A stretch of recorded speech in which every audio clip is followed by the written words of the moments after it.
a number of people have a tin ear, or they're a bit tone deaf, or they have difficulty singing in tune, but they can still enjoy music.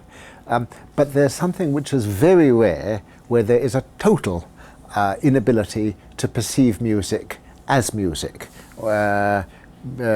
People speak here of amusia, of congenital amusia. Sometimes amusia can occur from a brain injury or a tumour. Sometimes one may be born with it. People like this really can't tell one tune from another. I first encountered this in a colleague, a French neurologist called L'Hermite. And L'Hermite told me that if music was played, he could either say this was the Marseillaise or it wasn't. More than that he couldn't say.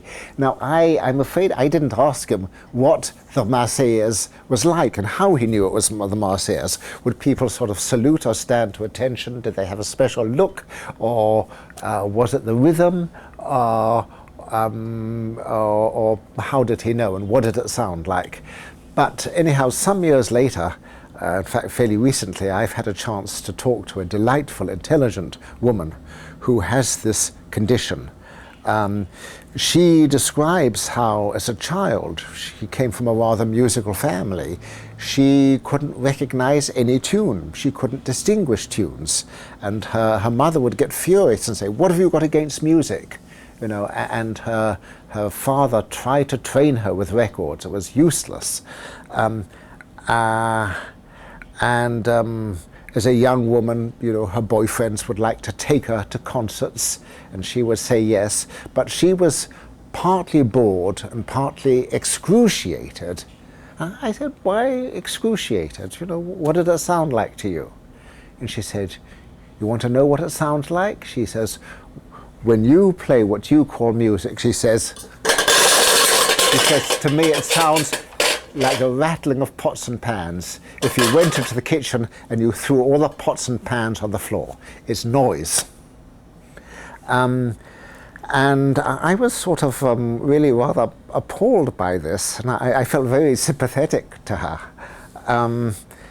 She, in fact, then described how in '98 she'd seen an article in a newspaper describing how some researchers in Montreal were working on congenital amusia, and she contacted them and met them, and they investigated her, and they very much reassured her in a way. They said, first, yes, this was she wasn't the only person in the world, it was a recognizable condition, and there were a few other people whom they'd be happy to introduce her to who also had congenital amusia. They said it wasn't anything emotional, it wasn't because she hated the music or hated her mother. It was a neurological condition, and there were definite changes in the brain which went with this. And they also told her, which was very important, they said, if your husband asks you to go to a concert, say, "You go. You go. I'm amusic." And she said, "I only wish they had told me this when I was 7 and not when I was 70, so I didn't have a lifetime of having to bear music, so-called, which for me, is like pots and pans."